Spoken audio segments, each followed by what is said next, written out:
Entonces les decía que gracias a Dios estamos estudiando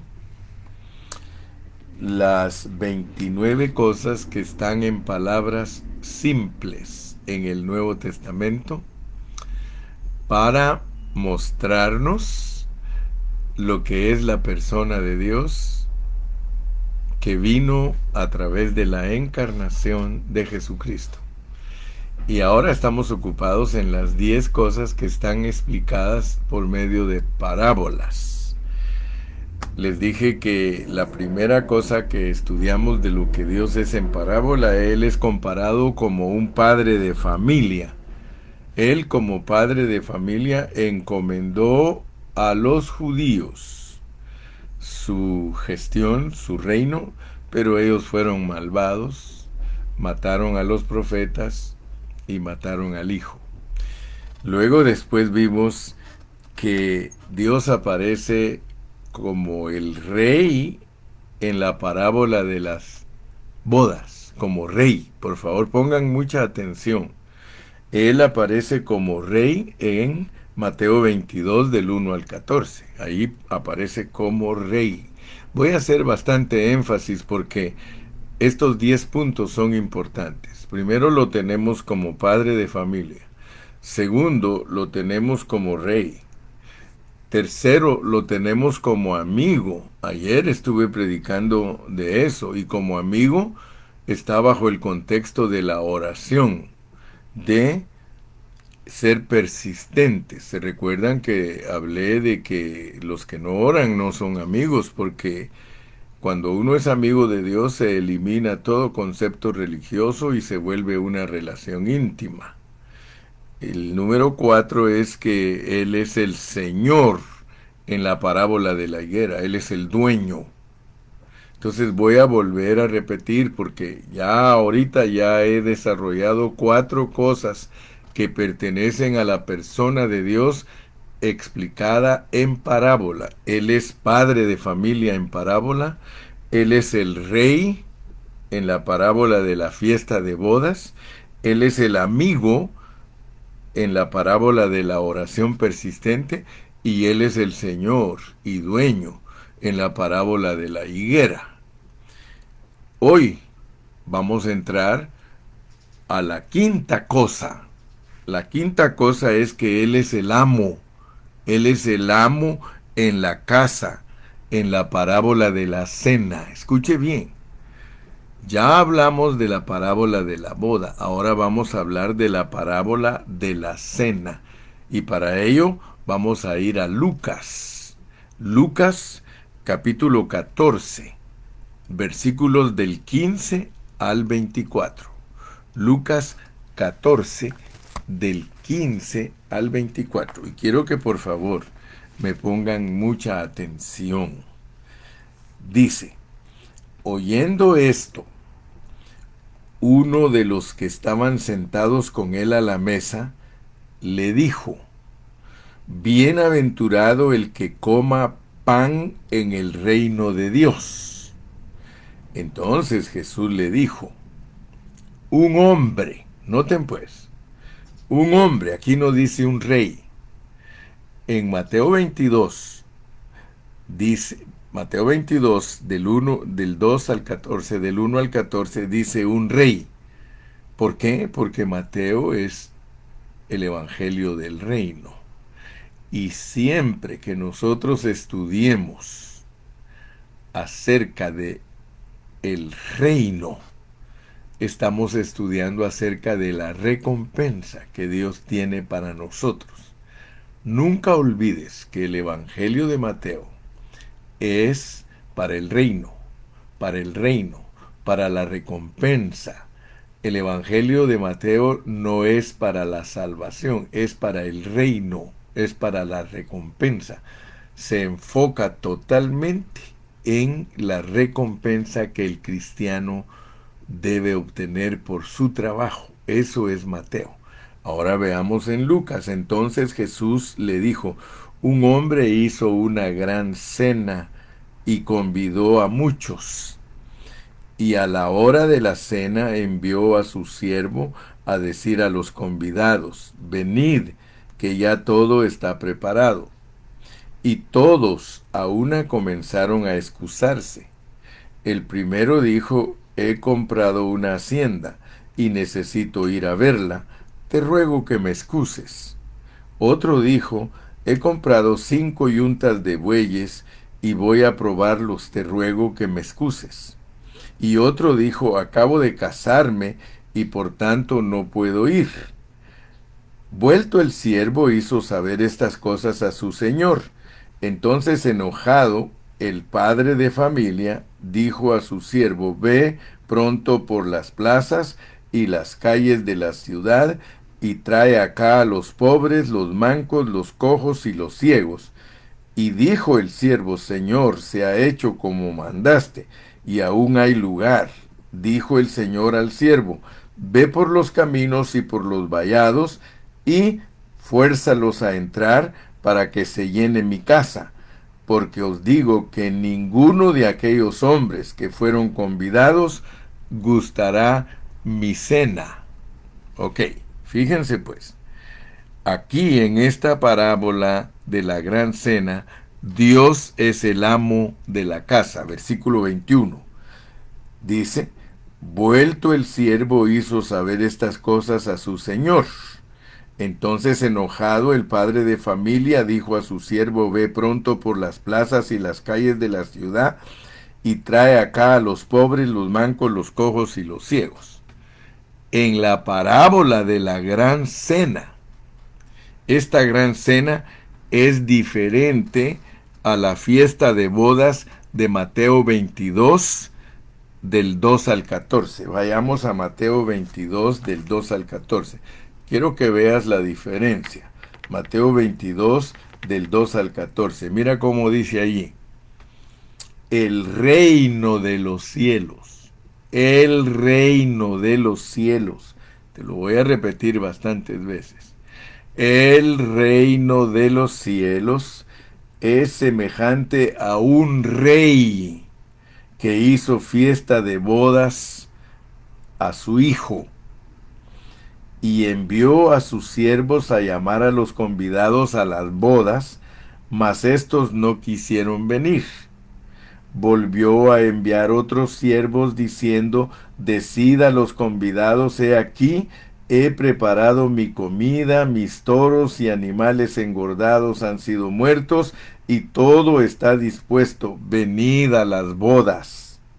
Mas ellos, sin hacer caso, se fueron, uno a su labranza y otro a sus negocios. Y otros, tomando a los siervos, los afrentaron y los mataron. Al oírlo el rey se enojó, y enviando sus ejércitos destruyó a aquellos homicidas y quemó su ciudad. Entonces dijo a sus siervos: las bodas a la verdad están preparadas, mas los que fueron convidados no eran dignos. Id pues a las salidas de los caminos y llamad a las bodas a cuantos halléis. Y saliendo los siervos por los caminos, juntaron a todos los que hallaron, juntamente malos y buenos, y las bodas fueron llenas de convidados. Y entró el rey para ver a los convidados, y vio allí a un hombre que no estaba vestido de boda. Y le dijo: amigo, ¿cómo entraste aquí sin estar vestido de boda? Mas él enmudeció.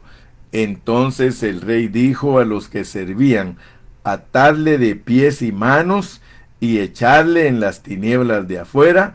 Allí será el lloro y el crujir de dientes, porque muchos son llamados y pocos escogidos. Ok. ¿Ven ustedes la diferencia entre Mateo y Lucas?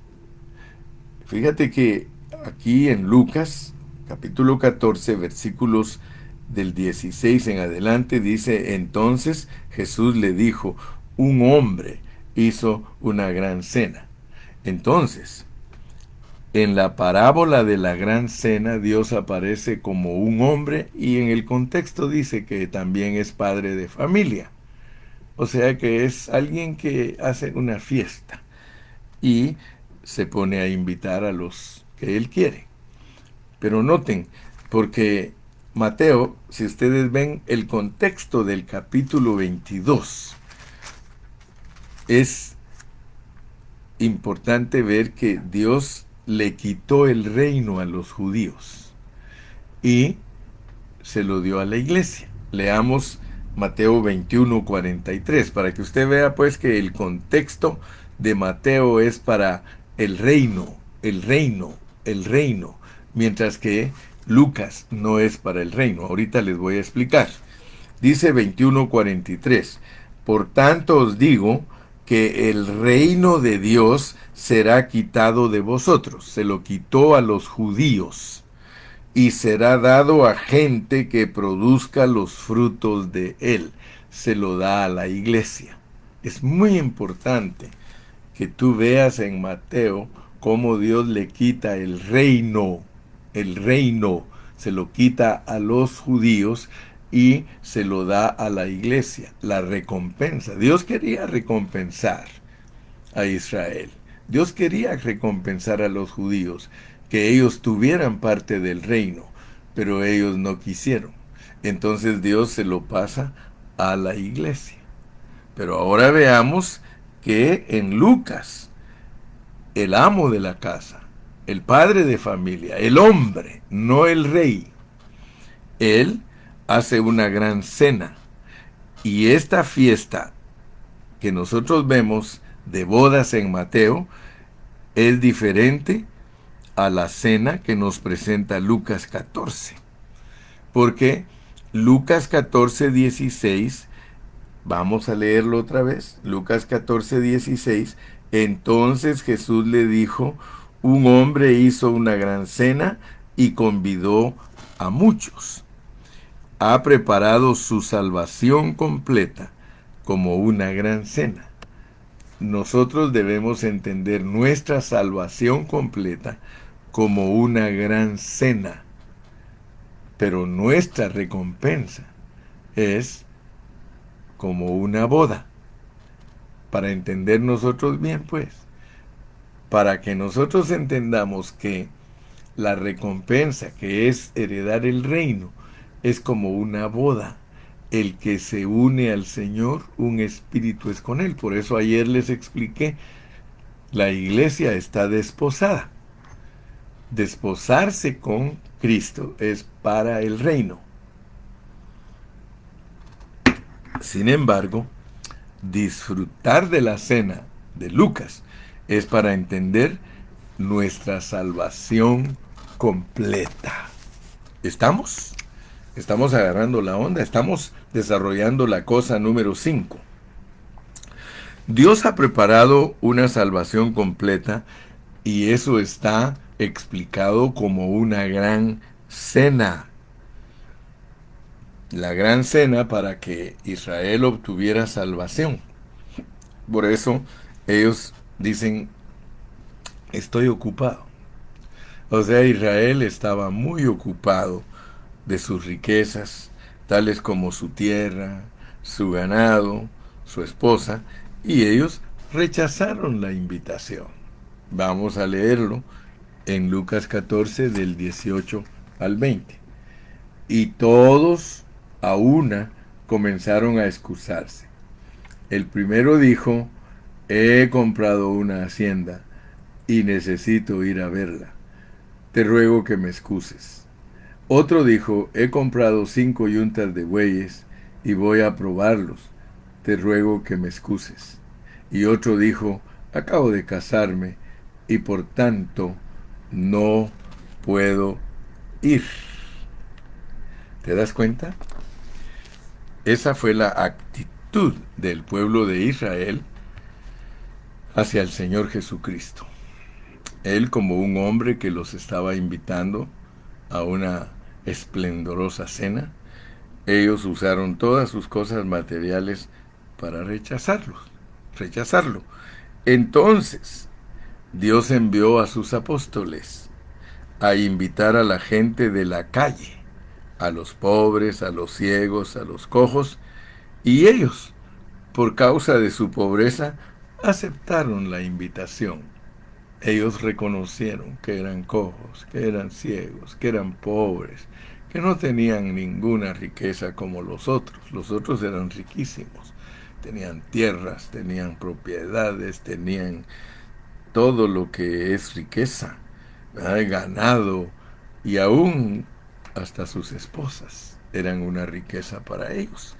Pero entonces veamos lo que dice el 21 y 22. Vuelto el siervo, hizo saber estas cosas a su señor. Entonces, enojado, el padre de familia dijo a su siervo: ve pronto por las plazas y las calles de la ciudad y trae acá a los pobres, a los mancos, a los cojos y a los ciegos.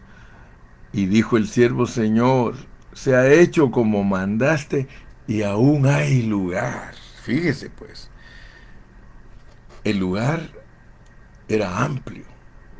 El lugar de la salvación del creyente es amplio, porque Cristo murió por todos los hombres.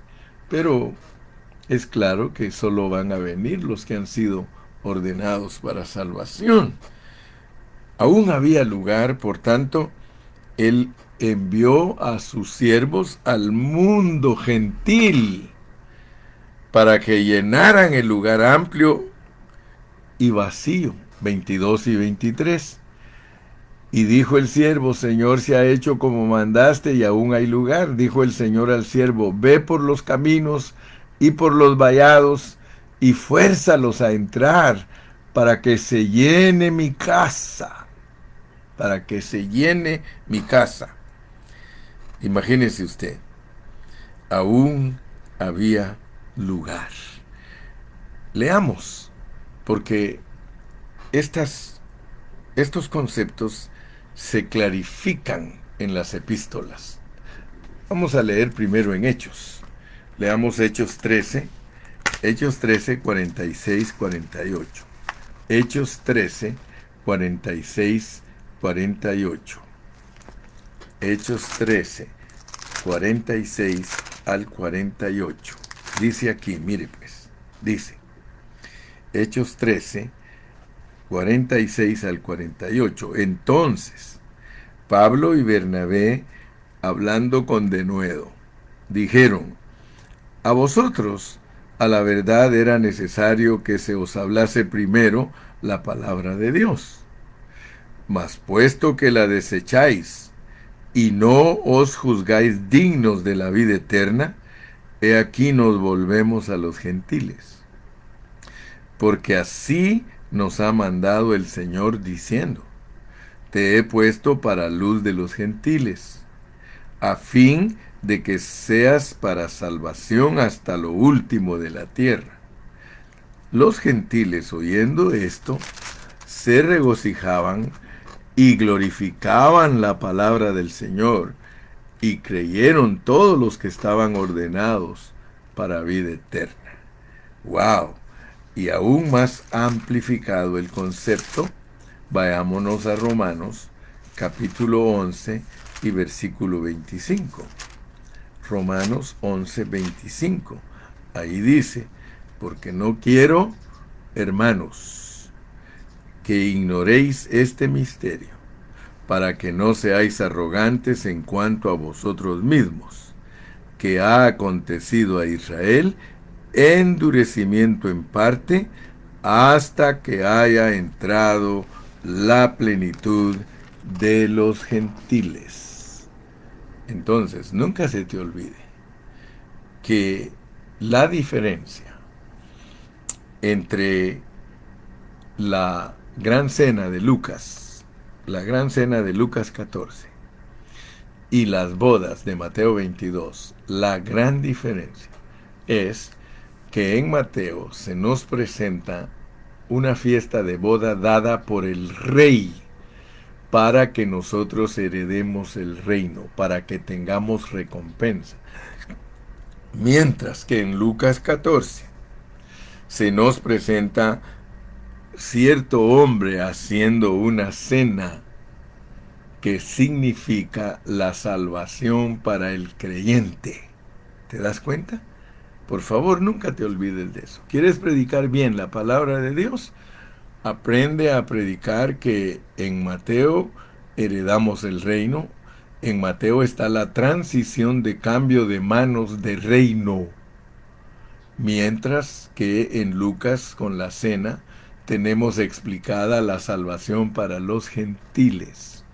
Salvación rechazada, la vida eterna rechazada por los judíos, pero apreciada por los cojos, mancos, ciegos, todas las personas que reconocemos que somos pecadores. Así que Dios también se presenta como cierto hombre, como amo, como jefe de familia para nuestra gran salvación.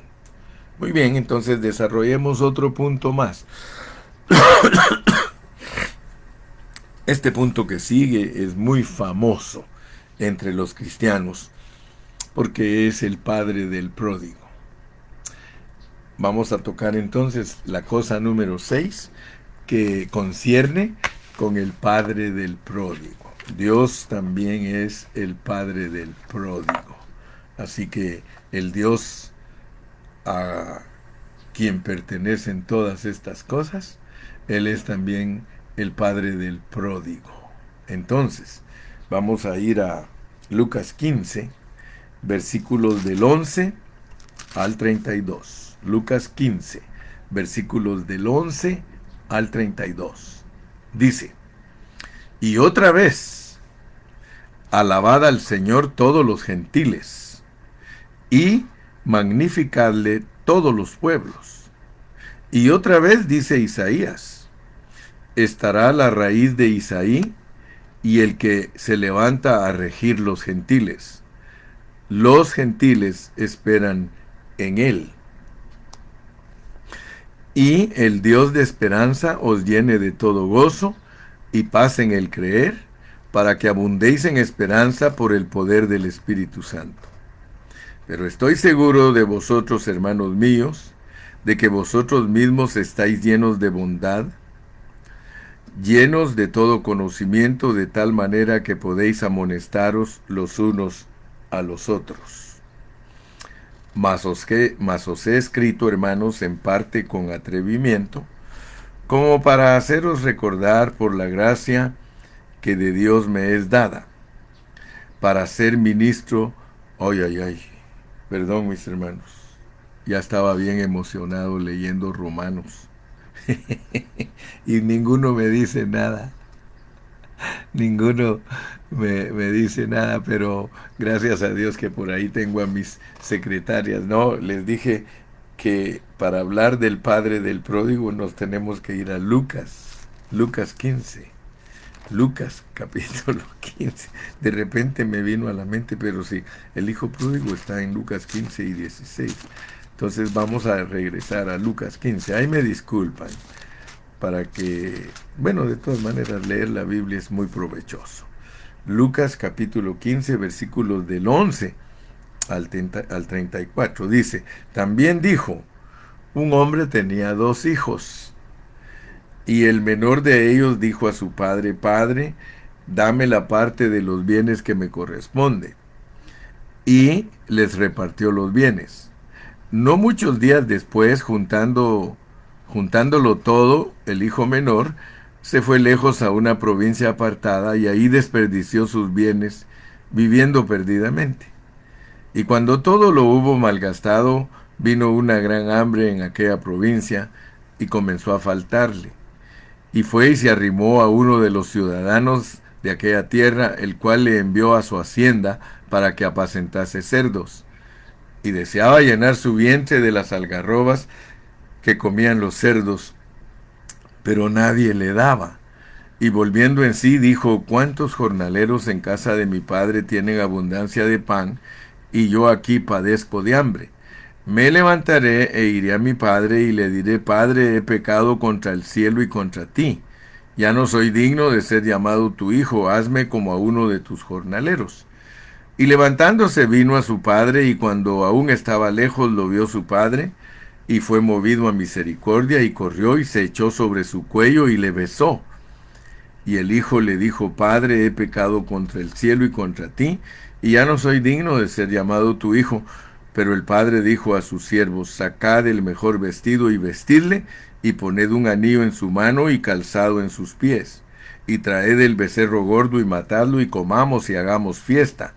Porque mi hijo muerto era y ha revivido, se había perdido y es hallado. Y comenzaron a regocijarse. Y su hijo mayor estaba en el campo. Y cuando vino y llegó cerca de la casa, oyó la música y las danzas. Y llamando a uno de los criados le preguntó qué era aquello. Él le dijo: tu hermano ha venido y tu padre ha hecho matar el becerro gordo por haberle recibido bueno y sano. Entonces se enojó y no quería entrar. Salió por tanto su padre y le rogaba que entrase. Mas él, respondiendo, dijo al padre: he aquí tantos años te sirvo, no habiéndote desobedecido jamás, y nunca me has dado ni un cabrito para gozarme con mis amigos. Pero cuando vino tu hijo, que ha consumido tus bienes con rameras, has hecho matar para él el becerro gordo. Él entonces le dijo: hijo, tú siempre estás conmigo y todas mis cosas son tuyas. Mas era necesario hacer fiesta y regocijarnos, porque tu hermano era muerto y ha revivido, se había perdido y es hallado. Fíjese pues, aquí Dios es revelado como un padre amoroso que recibe a su hijo pródigo. Ahí del 20 al 24 nosotros lo leemos. El hijo pródigo se fue a un lugar lejano con toda la herencia recibida de parte de su padre. Y al llegar al país lejano a donde se fue, vivió una vida disoluta, de derroche, y se quedó sin nada, hasta padecer de un hambre infernal. Versículo 13. Ahí dice: no muchos días después, juntándolo todo, el hijo menor se fue lejos a una provincia apartada y ahí desperdició sus bienes viviendo perdidamente. Después de haberse gastado todo lo que le dio su padre, versículo 14, y cuando todo lo hubo malgastado, vino una gran hambre en aquella provincia y comenzó a faltarle. En esa condición de necesidad, recapacitó con el deseo de volver a su padre, versículos 17 y 18. Y volviendo en sí dijo: cuántos jornaleros en casa de mi padre tienen abundancia de pan, y yo aquí padezco de hambre. Me levantaré e iré a mi padre y le diré: Padre, he pecado contra el cielo y contra ti. Fíjese pues, él estaba lejos, pero lo vio su padre y fue movido a misericordia. Y corrió y se echó sobre su cuello y lo besó. Versículo 20. Y levantándose vino a su padre, y cuando aún estaba lejos lo vio su padre, y fue movido a misericordia, y corrió y se echó sobre su cuello y le besó. Ahora, que el padre viera a su hijo desde lejos, eso no fue una casualidad, no. De hecho, salió de la casa porque él estaba esperando, muy ansioso, de que su hijo volviera a casa. Mira qué tremenda esta parábola, porque esta parábola describe la situación tuya y la mía. Sí, entonces eso nos demuestra que la actitud de Dios como padre es siempre esperando a sus hijos. Oh, qué padre tan amoroso, hermano, que siempre está ansioso. Mire, él está esperando que todos nos arrepintamos.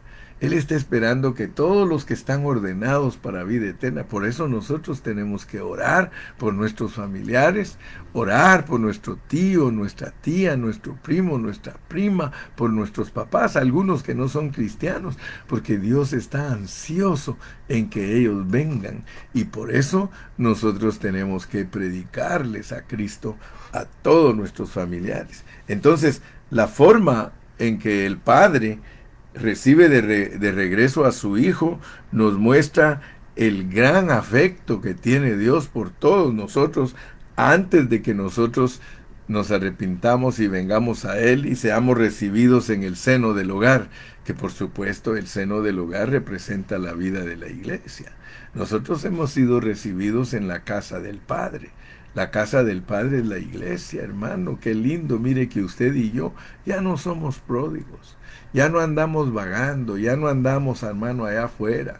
Sí, somos débiles, fallamos en muchas cosas, pero ya posicionalmente nosotros hemos sido puestos de vuelta en la casa de Dios, gracias al Señor. Entonces, lo que Él le dice a sus siervos es algo que nos debe de impresionar. Mire lo que le dice a sus siervos, versículos 22, 23 y 24. Pero el padre dijo a sus siervos: sacad el mejor vestido y vestidle, poned un anillo en su mano y calzado en sus pies, y traed el becerro gordo y matadlo, y comamos y hagamos fiesta, porque este mi hijo muerto era y ha revivido, se había perdido y es hallado. Y comenzaron a regocijarse. Yo siempre les he dicho que nosotros los cristianos tenemos tres herencias. Tenemos la herencia que nosotros pedimos. ¿Se recuerdan que hemos estudiado esto en la preexistencia? Porque nosotros en la preexistencia le pedimos a Dios nuestra herencia porque nos fuimos a un país lejos, es decir, de la esfera celestial aparecimos aquí en la esfera terrenal con una parte de herencia para gastarla como querramos, porque el Padre es tan rico que Él nos la dio y nos mandó a esta tierra y no le importa cómo nos la gastemos la primera parte de nuestra herencia. Pero luego cuando nosotros recapacitamos y volvemos a casa, Él nos puso vestido nuevo, anillos, sandalias. Él hizo una fiesta grande porque hay fiesta en los cielos cuando un pecador se arrepiente. Y nosotros regresamos a la casa del Padre, y ahora aquí en la casa del Padre estamos disfrutando de una herencia que todo es nuestro, somos herederos, aleluya. Hemos entendido nuestra salvación, que en Abraham somos gente de fe, en Isaac somos super herederos, y en Jacob Dios nos va a transformar para volvernos los Josés, que son reyes, aleluya. Entonces, gracias a Dios por la salvación tan grande que Dios nos ha provisto y nos la enseña a través de ser el padre del hijo pródigo, aleluya. Nosotros, gracias a Dios, hemos retornado a casa, y de aquí nos toca ir a la tercera herencia, que es la herencia eterna. Nosotros vamos a estar en la nueva Jerusalén. Nosotros vamos a ser la esposa de Dios, totalmente transformada, y vamos a ser de color jaspe porque tendremos la semejanza completa de Dios. Aleluya. Entonces, qué bueno, mis amados hermanos, que podemos entender el punto, la cosa número 5, que Él es el amo de la casa, Él es el hombre que hizo una gran cena, denotando con ello nuestra salvación completa. Y Él es el Padre que nos ha recibido de vuelta en la casa.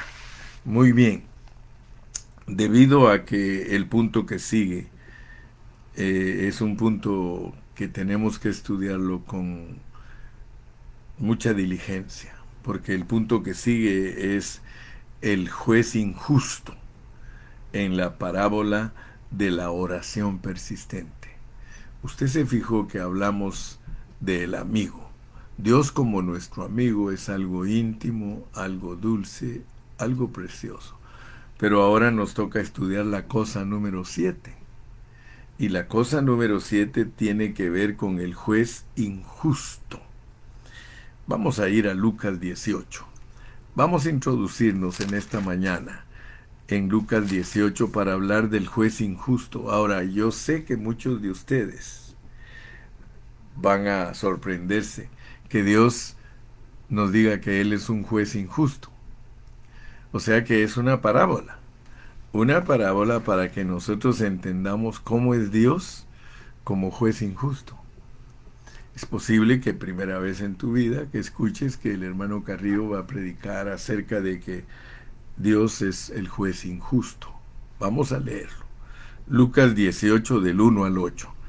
También les refirió Jesús una parábola sobre la necesidad de orar siempre. Fíjate, pues, primero que todo quiero que tú veas que la parábola del juez injusto se va a basar en la oración. Voy a repetírtelo. También les refirió Jesús una parábola sobre la necesidad de orar siempre y no desmayar. Muchos hermanos han descuidado la oración. Sean sinceros. Por favor, sean sinceros. Y mire, yo he descubierto algo. Yo en lo personal sí oro. Oro en mi casa, oro en muchos lugares, yo oro por mi comida y todo, pero yo quiero decirle que yo nunca he sentido la satisfacción preciosa de la oración como es orar con los hermanos, orar juntos, porque eso está en las epístolas. Todos los apóstoles oraban juntos, ellos participaban de las oraciones juntos. La oración corporativa es la mejor. Cuando nosotros oramos individualmente, yo siempre les he dicho que son cookies, son cookies. Cuando uno ora en su casa, manejando, comiendo, en cualquier parte que uno ore, uno le presenta a Dios cookies.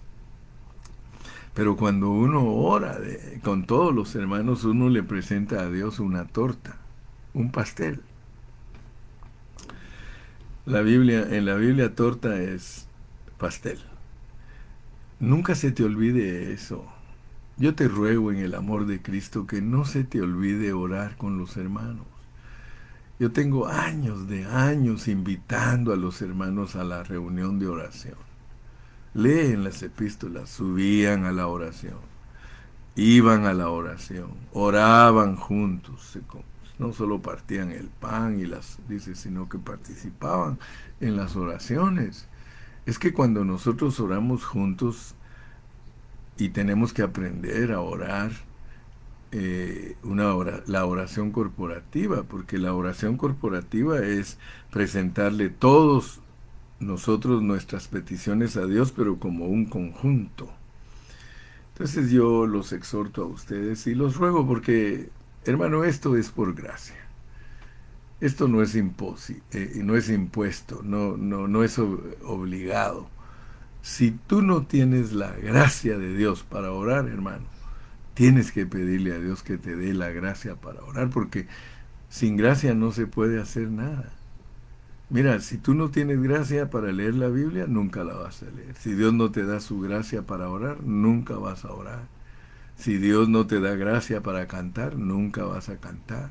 Si Dios no te da gracia para ir a la reunión de los santos, jamás lo harás.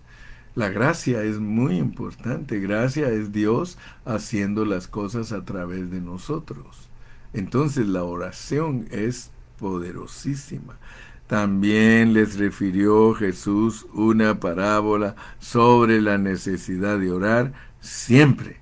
También les refirió Jesús una parábola sobre la necesidad de orar siempre y no desmayar. Así que solo me voy a introducir para que tú veas, porque en la parábola concerniente a la oración persistente, en Lucas 18, del 1 al 8, el juez injusto se refiere a Dios. Quiero que sepas que cada vez que oras te estás acercando a un juez injusto. Él te dice que perseveres, que no desmayes, porque Él en la oración, Él es un juez injusto. Aleluya. Aquí lo dice, mira, versículos 6 y 7. Y dijo el Señor, oíd lo que dijo el juez injusto. ¿Y acaso Dios no hará justicia a sus escogidos, que claman a Él día y noche? ¿Se tardará en responderles? Te invito para que mañana sigamos. Mañana nos vamos a introducir en una forma más detallada acerca de lo que es Dios como el Dios injusto cuando nosotros oramos. ¿Ok? Recuérdate que es Él el que se pone como juez injusto. Tienes que entender entonces que cada vez que oras te acercas a un juez injusto. Que Dios te bendiga, Dios te guarde y continuamos mañana. Hasta la próxima. Dios te guarde. Despídete, por favor. Despídete. Despídete, por favor.